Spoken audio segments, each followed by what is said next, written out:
alaihim narum muqsadah. Sadaqallahul azim. Baik, hari ini kita menuntaskan surah Al-Balad, surah ke-90. Angkanya istimewa, sempurna Pak, 90 ya. Ayat yang pertama, sampai dengan ayat terakhir kita kemarin sudah terjemahkan, tinggal kedalaman maknanya, terutama tentang fakku raqabah, membebaskan perbudakan, sampai di sana. Nanti kita dalami hari ini tuntas sampai selesai. Baik, mengingat kembali review dari awal biar kemudian nyambung semuanya ya Pak. Bismillahirrahmanirrahim. La uqsimu bihadzal balad. La-nya ini nafi, tidak. Uqsimu bihadzal balad, aku bersumpah dengan negeri ini. Walaupun nafi maknanya taukid. La, tidak seperti anggapan kalian. Aku sungguh-sungguh bersumpah dengan negeri ini. Negeri ininya adalah Makkah Al-Mukarramah. Al-Balad, hadzal balad dalam Al-Quran itu disebutkan 4 kali. Hadzal balad dia selalu Makkah Al-Mukarramah. Kata Al-Balad sendiri dalam Al-Quran 8 kali. Ada 8 kali dalam Al-Quran kata balad. Yang 4 diantaranya hadzal balad, selalu merujuk kepada Makkah Al-Mukarramah. 2 diantaranya adalah di sini hadzal balad wa anta hillum bi hadzal balad. Nanti ada yang ketiganya di surah At-Tin. Wat-tini waz-zaitun wa turi sinin wa hadzal baladil amin. Semuanya Makkah Al-Mukarramah. Baik. Tidak aku bersumpah dengan negeri ini wa anta hillum bi hadzal balad. Wa-nya ma'iyah. Ma'iyah itu berarti pada saat yang sama. Anta engkau ya Rasulullah, hillun. Hil kemarin kita sudah bedah maknanya. Hil 3 maknanya. 1 halal. Halal apa? Halal darahnya. Ketika Nabi berada di kota Makkah, dihalalkan darahnya untuk dibunuh oleh kafir Quraisy. Padahal tanah Makkah tanah haram. Nabi sangat bijaksana. Nabinya bukan Nabi yang haus darah begitu. Justru Nabi maafkan semuanya. Masuk ke rumahnya, siap fulan silahkan gitu ya. Tidak ada yang darah tertumpah, tidak boleh ada pepohonan yang ditumbangkan, tidak ada binatang ternak yang dijarah, enggak ada sama sekali. Itu hil yang kedua. Walaupun dihalalkan, Nabi tidak bertindak semena-mena. Yang ketiganya adalah hilnya adalah mahal. Mahal itu artinya bertempat tinggal. Mahalun bertempat tinggal. Kenapa Allah bersumpah dengan negeri Makkah? Sebab engkau ya Rasulullah bertempat tinggal di negeri Makkah ini. Bihadzal balad. Oke, ini makna yang ketiga kata hil. Bapak dan Ibu rahimakumullah, saya sampaikan tadi di mukaddimah bahwa surah Al-Balad itu inspirasi bahwa kita semua wajib cinta tanah air dan bangsa. Kalaupun tidak ada alasan lain, misalnya negaranya miskin, nggak punya sumber daya, misalnya nggak ada apa-apanya negaranya, cukup 1 alasan. Apa itu? Alasannya adalah karena kita lahir bertempat tinggal di negeri ini. Sebagaimana Allah mencintai kota Makkah, alasannya 1. Karena nabinya, manusia, makhluk yang paling Allah cintai lahir di kota Makkah Al-Mukarramah. Pertanyaannya kalau kita lanjutkan, apakah Makkah sudah Islam saat itu? Saat surah ini turun? Belum. Al-Balad Makkiyah. Nabi belum punya kekuatan sama sekali. Malah Islam saat itu ditindas di kota Mekah. Nabinya ditindas di kota Mekah. Nabinya dihalalkan dibunuh di kota Mekah. Tapi tetap Allah mencintai kota Mekah. Apa sebabnya? Cukup 1 alasan. Sebab engkau ya Rasulullah bertempat tinggal di negeri ini. Lahir dan besar di situ. Lanjutnya wa walidi wa ma walad, demi walid. Walid itu adalah walada, artinya melahirkan. Walid yang melahirkan, orang tua. Orang tuanya orang tua biologis, itu walid. Kalau laki-laki, kalau perempuan walidah, ibu berarti ya. Kalau abun bagaimana? Abun dan umun itu bisa jadi bukan orang tua kandung, bukan orang tua biologis, tapi orang tua ideologis. Bisa jadi orang yang dituakan, ya kan? Anak-anak panggil bapak, bapak, walaupun bapak nggak pernah kawin sama ibunya. Itu abun. Ya, Abu Jahal, Abu Lahab, Abu Sufyan, apalagi itu namanya julukan, Pak ya. Kunyah namanya. Abu Hurairah bapaknya kucing kecil. Apa Abu Hurairah pernah kawin sama ibunya? Ya enggak. Ya. Abu itu adalah tidak selalu biologis. Kalau walid biologis. Lam yalid wa lam yulad, Allah itu tidak melahirkan secara biologis dan tidak dilahirkan juga secara biologis. Enggak punya orang tua, enggak punya anak. Secara biologis itu walada. Jadi walid itu konkret lebih biologis. Wa walidin, dan Allah juga bersumpah dengan yang melahirkan, wa ma walada, dan apa yang dilahirkan. Yang dilahirkan siapa? anaknya. Allah bersumpah dengan negeri Makkah, alasannya karena nabinya lahir tinggal di kota Makkah, dan Allah juga bersumpah demi orang-orang tua dan anak-anaknya. Apa ini maknanya, Pak? Mufasir menjelaskan tidak ada satu pun yang Allah jadikan sebagai sumpah kecuali pasti istimewa. Allah bersumpah dengan makhluknya dalam Al-Quran. Wasyamsi wadduhaha, bersumpah dengan matahari, wal qamari idza talaha, bersumpah dengan bulan, wassama'i wattariq, dan bersumpah demi langit, gitu ya. Terus segala macam, wan najmi idza hawa, demi bintang, gitu. Allah bersumpah dengan makhluknya, itu pasti istimewa. Kalau begitu negeri Mekah istimewa, orang tua dan anaknya juga istimewa. Bapak, kita semua istimewa nih. Halo? Bagaimana tidak istimewa seorang anak yang lahir sekarang udah pada gede-gede seperti ini, berasal dari setetes air yang hina.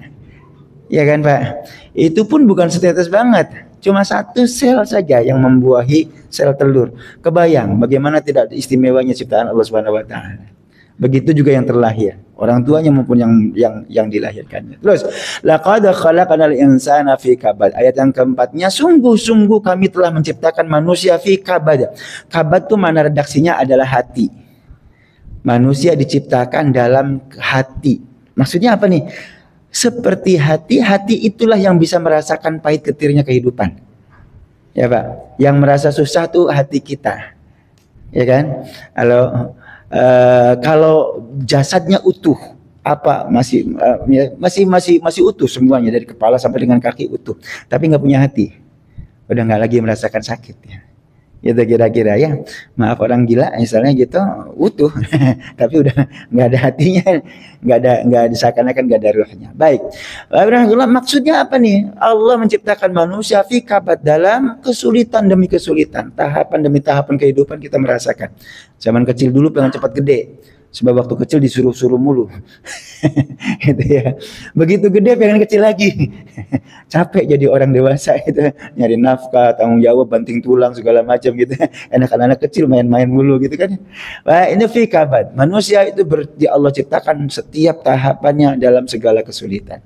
Ayahsabu alla yaqdiru alaihi ahad. Lalu Allah menggugah kesadaran, tidakkah dia mengira, memperhitungkan bahwa Allah yaqdiru alaiha, tidak ada yang berkuasa atasnya seorang pun. Apakah orang mengira bahwa tidak ada yang berkuasa atasnya seseorang pun? Siapa maksudnya ini? Allah Subhanahu wa taala. Hai manusia, kalau hari ini kalian merasakan susah payahnya dalam kehidupan, mulai dari merangkak dari titik nol gitu sampai sekarang, Pak. Apa sudah selesai? Usia pensiun yang Bapak hari ini alami, apa sudah selesai kehidupan? Nah, kesulitan masih tetap aja ada. Dulu pengen punya anak, begitu punya anak tambah susah.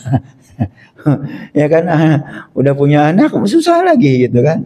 Tambah lagi anaknya sekolah lebih susah lagi. Pengen nikah susah juga kita.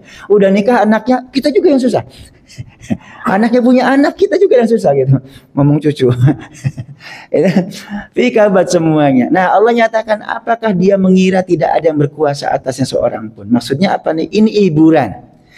Manusia gak usah khawatir. Kalaupun hari ini kalian mendapatkan kesulitan, ada yang berkuasa di atasmu, ada yang mengatur urusanmu, ada yang ngasih nafkahmu, ada yang menyiapkan rezekimu. Itu Allah yang Maha Kuasa. Ini Bapak dan Ibu sekaligus hiburan kepada baginda Nabi yang lahir di kota Mekah, yang saat itu sedang menghadapi perjuangan yang luar biasa. Perjuangan sedang menanjak, tentangan kafir Quraisy luar biasa begitu. Tahapan dakwahnya dihantam habis-habisan. Lagi susah payahnya, Allah nyatakan, tenang ya Rasulullah, ada yang berkuasa atasmu, yakni Allah Subhanahu wa taala.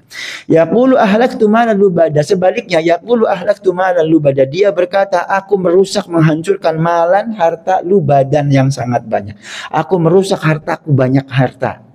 Siapa yang berkata ini? Adalah musuhnya Nabi Shallallahu Alaihi Wasallam yang membuat sayembara. Siapa yang berhasil membunuh Muhammad, aku siapkan 100 ekor unta. 1 ekor unta harganya berapa Pak kemarin? Anggaplah 30-35 juta 1 ekor. Kali 100? 3,5 miliar ya kan gitu. Siapkan hadiah 3,5 miliar bagi siapapun yang berhasil membunuh Muhammad.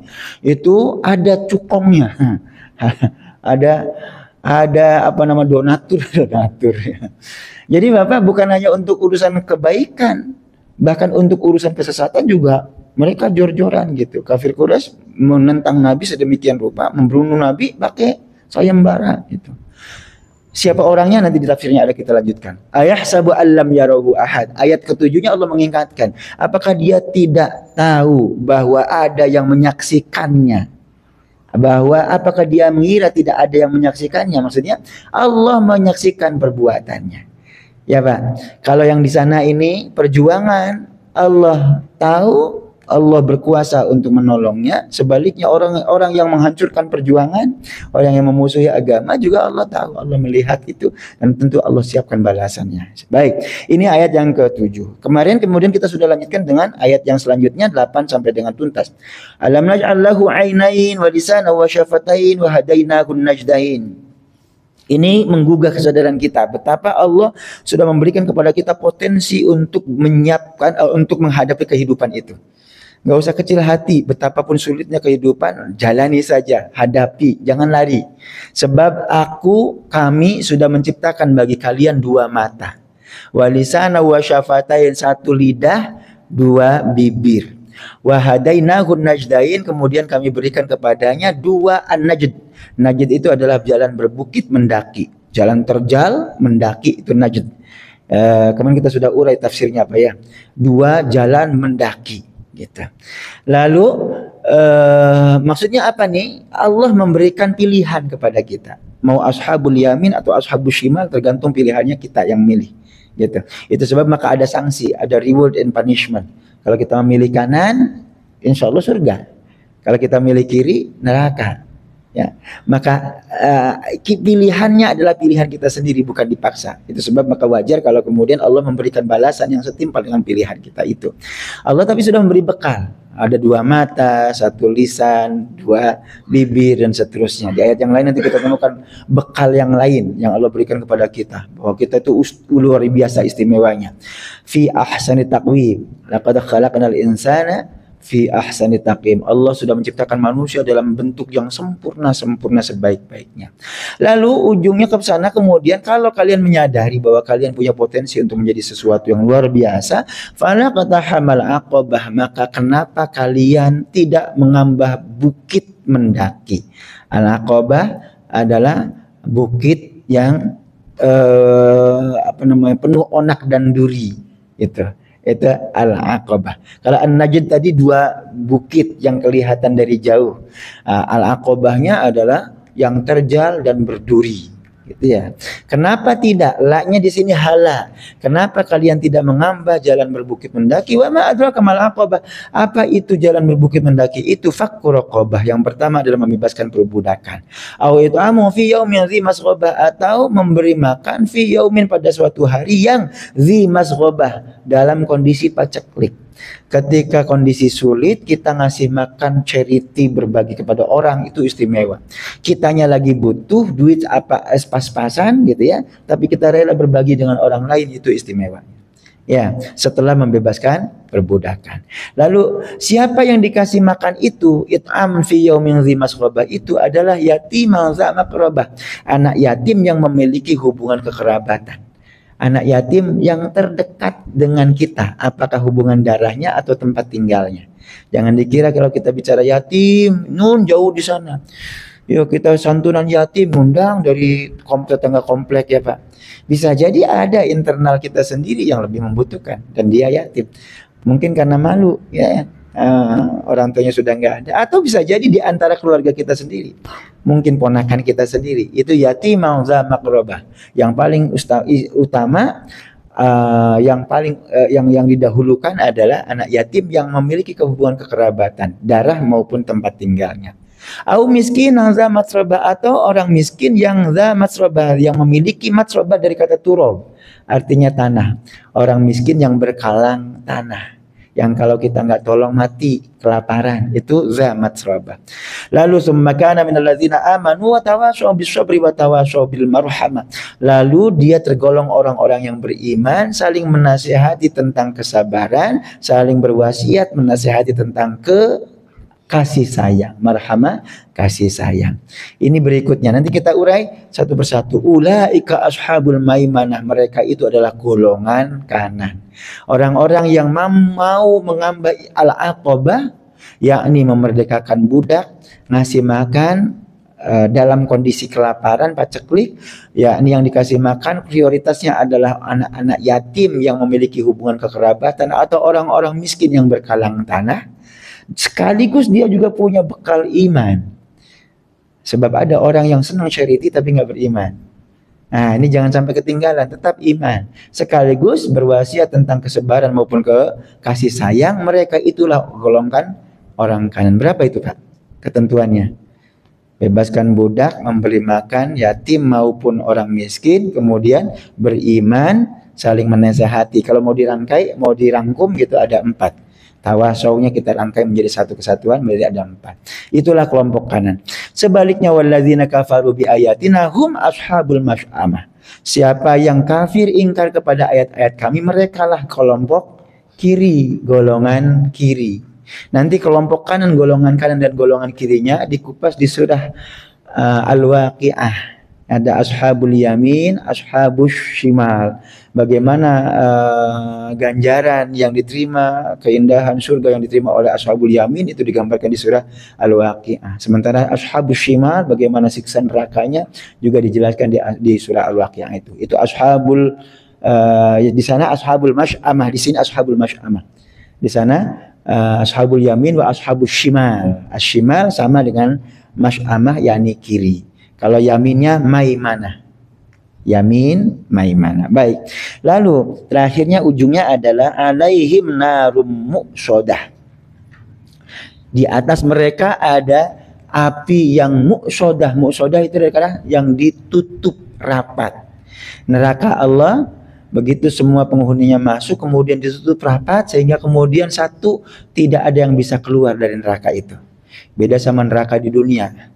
Masukin penjara, yang masuk penjara namanya aja, orangnya nggak ada di situ, kecuali pas mau di mau di apa namanya inspeksi gitu. Yang keduanya kalau neraka yang panas itu kemudian ditutup rapat gitu, maka seperti bahasa kita presto, iya kan, panasnya luar biasa itu, nggak ada yang terbuang kan kalorinya. Jadi cepat empuk lah. Alhamdulillah ya.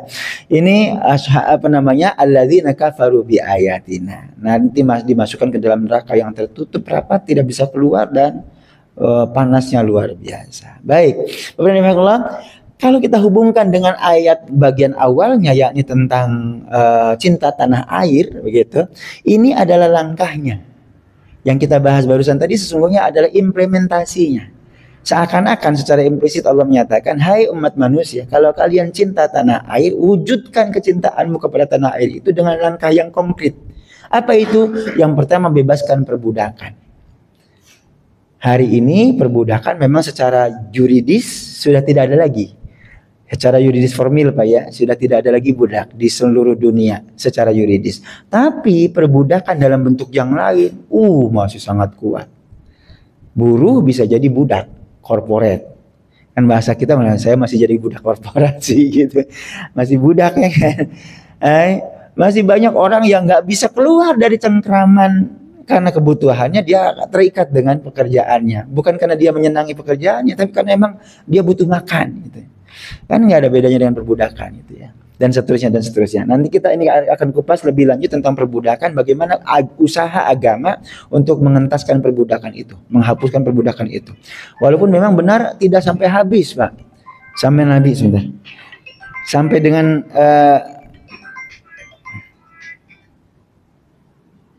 banyak itu telepon aneh-aneh, iya, penipuan. Baik. Sedikit nanti kita akan ulas bagaimana perbudakan di dunia itu dihapuskannya kapan, oleh siapa, dan bagaimana prosesnya. Ternyata panjang banget, tahapannya panjang banget. Nanti kita kupas sedikit. Baik, ini soal perbudakan. Mana awalnya rokobah tadi leher. Membebaskan perbudakan, membebaskan orang yang terjerat lehernya. Hari ini perbudakan modern sangat banyak variasinya, termasuk diantaranya adalah anak-anak kita yang keluar negeri, sampai di sana kemudian dipaksa untuk melakukan pekerjaan yang menzolimi orang. Jadi hacker misalnya. Saya cerita kemarin ya, ada tetangga saya yang ponakannya kerja ke luar negeri, dijanjikan gaji yang besar, ternyata di sana sampai dijadikan sebagai hacker. Kok mau? Mau, terpaksa, karena dia nggak dikasih makan kalau nggak mau ngerjain, gitu ya. Nggak kabur aja, semua identitasnya diambil Pak. Semua paspor segala macam, dia jadi nggak pegang identitas sama sekali. Dia kalau kabur gitu, urusannya mati, nyawa, dikejar-kejar sama komplotannya gitu kan. Mau lapor dia nggak punya apa-apa, orang nggak punya identitas gitu. Sampai segitunya perbudakan modern. Ada lagi yang lain adalah perbudakan seks. Anak-anak perempuan, Bapak hati-hati punya anak perempuan, dijanjikan gaji yang besar. Halo, keluar negeri sampai di sono dijadiin budak seks. Ya kan? Ada juga melalui jalur pernikahan, dinikahi oleh orang luar gitu, kayak bener. Terus dibawa pulang ke sana kampungnya, di sono dikerjain. Di sono bisa jadi diperjualbelikan atau disuruh, pokoknya dipaksa untuk mengerjakan sesuatu itu yang tidak selayaknya gitu. Suruh ngurusin orang tuanya, suaminya gitu, tanpa apapun gitu ya. Dizolimi, identitas putus, alat komunikasi dengan orang tua di kampung gitu diputuskan segala macam, jadi sama sekali nggak ada. Itu perbudakan. Yang mana? Ya bahasanya sekarang human trafficking. Itu sangat marak. Dinsos habis banyak banget itu urusannya dengan human trafficking. Itu fakku raqabah. Masih ada sampai sekarang dalam bentuk yang macam-macam. Yang berikutnya adalah kalau kalian mau bakti kepada negara dan bangsa kalian, satu, bebaskan perbudakan, dimensinya nanti Kementerian Sosial atau yang macam-macam tadi gitu, atau sekurang-kurangnya ngasih makan kepada para yatim dan orang-orang miskin gitu. Sekurang-kurangnya santunan. Iya Pak. Akan makan gratis mah urusan negara itu. Ini urusannya kita nih. Ya masalahnya ketika kekurangan anggaran, konon katanya diminta dari kita juga. Sampai diusulkan dari zakat, itu gimana ceritanya? Apa mereka asnaf Pak? Ayo Pak. Kan zakat itu peruntukannya kan 8 asnaf ya. Nah 8 golongan kan. Apa semua anak yang sekolah masuk bagian 8 golongan itu? Dianggap miskin semua dong. Wah, tersinggung lah orang. Anak aja gue dianggap miskin. Ya kan Pak. Mungkin yang bisa dialokasikan bukan zakat, tapi misalnya hibah, hadiah, itu boleh kepada yang kaya juga nggak apa-apa. Tapi judulnya ini urusan negara yang punya janji kok, ngapain dibebankan kepada? Emang uang zakat kita dari Basnas berapa duit sih? Itu, aduh. Ya. Masya Allah, ini salah konsep. Udah. Baik. Ya Pak, ini sih ceritanya adalah kita dengan kemampuan yang kita miliki, kita berbagi kepada orang lain. Ya, sekurang-kurangnya ada momentum Pak ya. Ada nanti sebentar lagi Ramadan, ada santunan yatim, misalnya fuqara, masakin, yatama, du'afa, misalnya gitu. Ya di Ramadan nanti lebih halal ketemu lagi, nanti Syawal ada lagi gitu misalnya. Sekurang-kurangnya itu deh. Itu bisa kita lakukan dan itu bisa adalah bukti nyata bahwa kita cinta tanah air dan bangsa kita. Lalu jangan lupakan iman. Summakan alladzina amanu. Lalu juga saling berwasiat tentang kesabaran dan kasih sayang. Bapak Ibu, kalau kita implementasikan, kita hubungkan dengan Indonesia, ini nilai-nilainya istimewa. Yang tadi membebaskan perbudakan itu adalah kemanusiaan. Kalau kita hubungkan dengan Pacal gitu, Pancasila, fakku raqabah, membebaskan perbudakan adalah kemanusiaan yang adil dan beradab, sila kedua. Ya kan? Lalu minalladzina amanu, sila pertama, ketuhanan yang Maha Esa. Saya sering sampaikan Esa itu beda sama Eka. Esa itu satu tiada duanya. Kalau satu ada duanya namanya Eka. Eka, dwi, trio, kuartet, panca. Ya kan? Itu Eka Pak. Jadi kalau founding father kita sudah meletakkan Pancasila, sila pertamanya ketuhanan yang Maha Esa, itu qul huwallahu ahad. Ahad itu satu tiada duanya. Kalau ada satu tapi ada 2, 3, 4-nya namanya wahid. Wahid, itsnain, salasa, arba'a, khamsah. Bapak bisa bandingkan bahasa Arabnya wahid, itsnain, salasa, arba'a, khamsah. Bahasa Sanskertanya eka, dwi, trio, kuartet, panca. Ya kan? Halo? Jadi kalau begitu founding father kita dengan sengaja mengeterapkan bahasa esa itu identik dengan ahad. Tidak ada duanya. Jadi Tuhan yang tidak ada duanya Islam. Kalau tetangga kita sebelah ada tiganya. Ada tetangga yang lain banyak politeis, dewa dewi, ya kan. Jadi nah itu semakan minalladzina amanu. Kalau kita hubungkan dengan Pancasila, ketuhanan yang Maha Esa. Yang Esa itu sebenarnya adalah ahad. Qul huwallahu ahad. Ketuhanan yang Allah Islam punya konsepnya. Lalu watawasau bisabri watawasau bil marhamah, saling menasihati kesabaran, saling menasihati tentang kasih sayang. Ini di mana nih hubungannya dengan Pancasila? Sila keberapa, Pak? Permusyawaratan yang dipimpin oleh hikmah kebijaksanaan dalam permusyawaratan dalam iya. Yang kerakyatan yang dipimpin oleh hikmah kebijaksanaan. Hikmah itu sendiri bahasa Arab kan? Biasanya juga bahasa Arab. Dalam permusyawaratan, perwakilan, tawasau, saling menasihati, musyawarah di situ. Ya kan? Lalu apalagi yang lain? Mereka itulah orang golongan yang kanan. Jadi nyambung dengan konsep nama suratnya. Tentang cinta tanah air, isinya bagaimana mengajarkan cinta tanah air itu. Ada dasar iman, ketuhanan yang Maha Esa, ada kemanusiaan yang adil dan beradab, kemudian saling menasihati, ada asas musyawarah dan seterusnya. Secara implisit, Pak ya. Baik. Nah, kalau tidak lakukan itu, orang-orang yang kafir ingkar kepada ayat kami, mereka lah golongan kiri yang Allah siapkan neraka yang tertutup rapat, panasnya luar biasa, tidak bisa mengelak darinya. Baik. Hari ini kita tuntaskan dengan pembahasan fakku raqabah tadi, membebaskan perbudakan.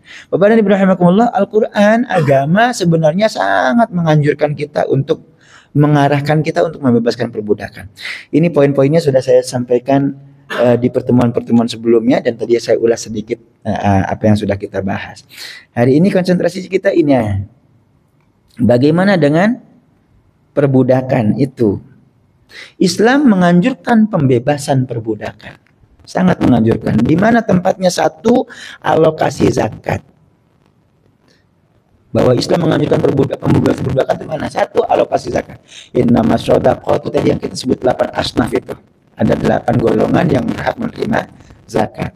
Innamas shadaqatu lil fuqara'i wal masakin. 1, fakir. 2, miskin. Wal amilina 'alaiha. Nomor 3, amilin. Amilinnya yang melaksanakan. Nanti ada ketentuan. So kalau amilin semua dari level RT, RW, kelurahan, kecamatan, kabupaten, soal lagi provinsi, pusat, amil semua amil, ngambil 1/8 habis sampai atas. Iya, itu harus dibenahi itu, Pak. Kan saya amilnya, iya sih, tapi amilin itu maksudnya bagaimana tuh konsepnya ya? Kebayang nggak, Pak? Kalau ada 8 tingkat, setiap tingkat 1/8 sampai sono habis 8/8 gitu, ya kan? Coba dari masjid sudah amil, setor ke RT amil 2, RW amil, kelurahan amil, kecamatan amil, kabupaten, kota 6 sudah amil, ya kan, dari kota kemudian provinsi amil, pusat amil 8, habis sudah. Halo, rusak. Jadi yang mana yang buat fuqara masakin gitu. Padahal yang disebut pertama kali adalah fuqara masakin. Persis 8 ya. Dari level UPZ, unit pengumpul zakat, di level masjid gitu ya, sampai dengan pusat 8. Baik, 1/8 dari mana Ustaz? Kan 8 asnaf. Kalau mau dibagi proporsional, setiap asnaf 1/8 kan. 1/8 tuh 12,5%. Setiap level 12,5%, ya habis sudah sampai 100%. Oke, al-amilina 'alaiha. Jadi perlu penjelasan nih, hati-hati ya. Lalu wal mu'allafati qulubuhum, yang keempat adalah mu'allaf. Siapa itu mu'allaf? Yang baru masuk Islam, yang kita ingin lipur lara hatinya gitu kira-kira. 4, yang kelima wa fir riqab ini. Ar-riqab itu adalah budak yang ingin membebaskan diri. Lalu kata tuannya, oke, kalau kamu merdeka silahkan, tapi bayar segini. Gitu. Nah, mereka tuh berusaha untuk mencari uang untuk membayar dirinya, kebebasan dirinya. Itu namanya ar-riqab. Lanjutnya wal gharimin, orang yang terbelit hutang. Ini zaman sekarang banyak banget nih, pinjol. Hutangnya bukan hutang, hati-hati Pak, bukan ya. Maaf ya, beda kan antara orang yang berhutang karena gaya hidup dengan orang yang berhutang karena kebutuhan hidup. Mungkin banyak di antara kita masih punya utang, tapi ya utangnya buat investasi, buat beli kontrakan, ya kan, buat beli rumah lagi gitu kan, dan seterusnya. Beda itu mah. Ini hutang konsumtif yang memang orang nggak bisa makan kalau nggak ngutang, kira-kira gitu. Itu yang ditolong, al-gharimin. Wa fi sabilillah, yang ketujuhnya adalah yang berada di jalan Allah. Dulu masa perjuangan adalah yang berjuang di jalan Allah. Sekarang maknanya bisa lebih luas. Yang berjuang di jalan Allah diantaranya adalah anak-anak kita yang sedang sekolah, melanjutkan pendidikan tinggi gitu ya, kuliah gitu. Mereka nggak punya biaya, tambah dengan zakat itu. Yang ketujuh wabni sabil. Yang terakhirnya adalah anak jalanan. Dulu anak jalannya musafir. Sekarang anak jalanan masih ada nggak Pak? Banyak banget. Bapak tahu anak-anak pang tuh banyak yang nggak tahu bapaknya siapa. Mohon maaf, kalau bukan kita yang ngasuh siapa? Kita sering kali memincingkan mata ketika melihat orang-orang terbawa, ya kan? Orang-orang yang seperti ini gitu. Kalau bapak naik angkot, terus mereka naik masuk angkot juga gitu kan, mau ngamen gitu. Kira-kira gimana Pak? Kita ngerasa gimana pandangan mata kita? Apakah pandangan kita pandangan kasih sayang kepada mereka gitu, atau sebenarnya kita memandang dengan pandangan yang jijik gitu, seakan mereka sampah masyarakat, seakan-akan begitu. Ibnu Sabil itu ya, kalau bukan kita yang ngasuh siapa lagi? Ya Pak, hati-hati anak-anak ini, kalau karena kita nggak asuh, kita nggak dirangkul sama yang sebelah sono. Besok lusa jadi kekuatan tuh Pak. Gitu ya. Itu alokasi zakat yang pertama. Ya, Al-Qur'an mengajarkan kita untuk peduli kepada kemanusiaan, membebaskan perbudakan. Itu satunya adalah dengan alokasi zakat. Fir riqab, membebaskan perbudakan, itu satu diantaranya. Yang kedua adalah subsidi. Subsidi berlaku untuk tuannya. Saya punya budak pengen memerdekakan diri, oke, kalau begitu silahkan, tapi bayar segini. Angkanya nanti kelihatan tuh Pak. Online kita bisa cek, ratusan juta budak zaman dulu itu. Kalau nggak salah lihat online, dihitung dengan uang sekarang itu, kalau dinarnya, kalau emasnya 500.000, harga Bilal yang dibeli oleh Abu Bakar As-Siddiq itu kurang lebih 150-an juta. Gampangan yang itu. Kalau 500.000, sekarang 1 gramnya sudah 1 juta, berarti kurang lebih 300 juta. Harga yang dibayar oleh Abu Bakar As-Siddiq untuk membebaskan seorang Bilal bin Rabah. 300 juta tunai bayar kepada siapa tuannya, apa namanya? Habis itu dibebaskan. Kebayang nggak tuh? Itu luar biasa. Nah, kepada tuannya kalau memang mau menolong gitu, kasih diskon. Itu subsidi. Wa atuhum min malillahi allazi atakum. Berikan kepada mereka harta Allah, bahasanya begitu. Harta Allah yang telah diberikan kepada kalian. Jangan 100%. Harganya berapa? 300 juta. Oke, saya kasih diskon 50% misalnya gitu. Selebihnya coba cari. Nah, nanti baru zaman dulu, Pak. Zaman dulu perbudakan masih ada. Yang ketiga adalah tebusan pembunuhan tak disengaja. Kalau Bapak membunuh tanpa sengaja, maka tebusannya adalah membebaskan perbudakan. Maka mu'mina ayyaqatula mu'minan illa khata'a. Orang beriman nggak boleh membunuh orang beriman yang lain kecuali kalau dalam kondisi salah. Lempar batu pengen dapat mangga, panah pala orang, bocor mati. Itu yang nggak sengaja. Bukan sengaja ngelempar kepala orang, bukan gitu ya. Wa man qatala mu'minan khata'an fa tahriru raqabati mu'minah. Siapa yang membunuh orang beriman dengan tanpa sengaja, maka sanksinya adalah membebaskan perbudakan. Terus yang keempat, tebusan sumpah palsu. Kalau Bapak sumpah di depan pengadilan ternyata sumpahnya palsu, maka sanksinya, kafaratnya adalah au tahriru raqabah, membebaskan perbudakan. 4. Yang kelima, tebusan sumpah zihar. Zihar itu adalah Bapak menyamakan istri Bapak dengan punggung ibunya. Ibu mertua tuh haram kita nikahi selamanya karena kita menikah dengan anaknya. Kalau menyamakan istri kita dengan punggung ibunya, berarti Kalau untuk ungkapan orang Arab, saya haram menggauli kamu lagi. Itu tidak menceraikan tapi menggantung, kira-kira begitu. Nah itu kalau mau mencabut ucapannya maka tahrir raqabah, membebaskan perbudakan, itu adalah kafaratnya. Yang keenam, tebusan pelanggaran puasa Ramadan. Bentar lagi 1,5 bulan dari sekarang kita masuk Ramadan. Kalau siang hari kita kemudian kumpul sama istri, itu ya sanksinya adalah membebaskan perbudakan. Baik, Bapak dan Ibu rahimakumullah, sampai perbudakan. Saya tadi cek sedikit bagaimana riwayat perbudakan di dunia itu, ternyata menarik, Pak. Sejarah penghapusan perbudakan itu sangat panjang. Saya ambil dari wiki misalnya yang paling detail banget, ini timelinenya biar Bapak bisa kebayang. Dari zaman kuno, zaman Yunani, zaman Romawi sampai dengan, jadi bagaimana proses perbudakan, pembebasan perbudakan itu tahapannya begitu panjang, Pak. Mana tadi? Nih abad-abadnya, abad ke-6 sebelum Masehi. Sebelum Masehi sudah ada usaha untuk membebaskan perbudakan itu. Sebelum Masehi, 300 ini Romawi, 326 sebelum Masehi. Di Cina dinasti Qing. Roma, Masehi sudah nih. Abad ke-7, abad ke-8, 9. Ini usaha-usaha pembebasan perbudakan. Terus sayangnya malah Islam tidak dicatat di sini. Nabi nggak ada catatannya. Bagaimana usaha Nabi membebaskan perbudakan di sini tidak tercatat. Misalnya tahun 700-an, tahun 600-an misalnya gitu ya.